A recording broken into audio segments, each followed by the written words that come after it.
সবাই আপনার সাথে বেইমানি করলেও আপনার পরিশ্রম কিন্তু কখনো আপনার সাথে বেইমানি করবে না। হ্যালো এভরিওয়ান, আসসালামু আলাইকুম, welcome back to my another daily vlog. কী অবস্থা সবার, কেমন আছেন আপনারা সবাই? সকালবেলা সব ধরনের কাজের মধ্যে আমার একটা পছন্দের কাজ হলো আমার বাসার এই ক্যালেন্ডারটা চেঞ্জ করা। এটা এক ধরনের থেরাপির মতো কাজ করে আমার কাছে। যাই হোক, এরপর চলে গেছিলাম বারান্দায় পানি দিতে। তারপর দেখলাম কলমি শাকের গাছে একটা ফুল আসছে, আর সাদা ফুলটা দেখতেও অনেক বেশি সুন্দর লাগতেছিল। তো আমি গাছগুলোতে পানি দিয়ে দিলাম। রাতে পানি দিতে হয়তো ভুলে গেছিলাম, সকালবেলা দেখলাম গাছের গোড়াগুলা একদম শুকিয়ে আছে, তারপর পানি দিলাম। একটা সময় এই বারান্দা দেখলে আমার খুব বিরক্ত লাগতো যে এটাকে আমি কীভাবে গুছাবো, এত চিপা বারান্দা। বাট এখন এই বারান্দাটা এত সুন্দর লাগে যা বলার বাহিরে। আর এটা আমার বেড থেকে ভিউ, মানে খাটের উপরে বসে এত সুন্দর একটা ভিউ পাওয়া যায়। আর সকালবেলা মিষ্টি একটা রোদ আসে, যা অনেক বেশি ভালো লাগে। মাঝে মাঝে এই বারান্দায় পাখিও বসে, তো এখানে আমার ছেলে পাখি দেখতেছিল। আর সকালবেলা উঠে যখনই জানলাটা খুলি তখনই মনটা একদম ভালো হয়ে যায়। একদিন আপনাদের সাথে পুরো বেলকনির যে ভিউটা সেটা আমি আপনাদের সাথে শেয়ার করব ভেবে রাখছি। তারপর চলে গেছিলাম সকালে নাস্তা বানানোর জন্য। আর আজকে আমি খুবই হ্যাপি, কারণ আমি নতুন ফ্রাই প্যানে নাস্তা বানাইতেছিলাম ব্রেকফাস্ট। আর আমার ছেলে বরাবরই চা পাউরুটি বা জেলি দিয়ে পাউরুটি ওকে দিয়েছিলাম। ওইটার ক্যাপচার করা হয়নি, কারণ ও খাবার দাবার নিয়ে খুব বেশি বায়না করে। সকালের নাস্তাটা বিশেষ করে ওইটা নিয়ে খুব বেশি বায়না করে। তো এখানে আমি নিজের জন্য নাস্তা বানাইতেছিলাম। দেন এখানে আমি একটা ডিম দিয়ে নিলাম, এর ভিতরে লবণ, একটু মরিচের গুঁড়া, তারপর একটা পাউরুটি দিয়ে নিলাম। তো এই নাস্তাটা আমার কাছে খুব ইজি মনে হয়, খুব জলদি বানানো যায়, প্লাস হলো খেতেও মজা, আবার হেলদি একটা অপশনও হয়ে গেল। তো তাই প্রায় আপনারা আমাকে দেখেন এই নাস্তাটা খাওয়ার জন্য। আর এই যে দেখেন এটার লুকটা কত সুন্দর আসছে, আজকের লুকটা একটু বেশি সুন্দর আসছে, আর অনেক মজা হয়েছিল। দেন আমার ছেলেকে স্কুলে দিয়ে আসলাম, তারপর রান্নাবান্না শুরু করলাম।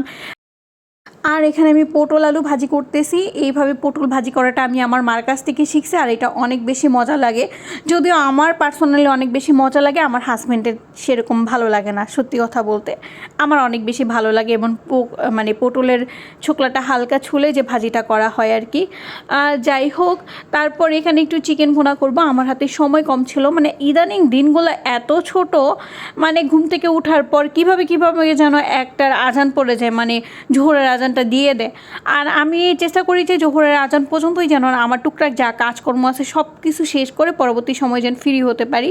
বাট এখন এই সময়টা না খুব দ্রুত চলে যাইতেছে। জানি না, আমার কাছে মনে হয় নাকি আপনাদের কাছেও মনে হয়, যেহেতু দিন ছোট হয়ে আসছে এই জন্য হয়তো বা। আর এখানে আমি সকল ধরনের মশলা দিয়ে একটু হাতে মাখিয়ে মুরগি মাংস কষা করব, মানে ঝোল একদমই দিব না, কষানোর পানিটাটুকু দিয়েই আমি এই পুরো রান্নাটা শেষ করব। আর এখানে আমি রেগুলার মশলা টশলা সব কিছু দিয়েছিলাম, মানে মুরগি রান্নার যা মশলা দিতে হয়।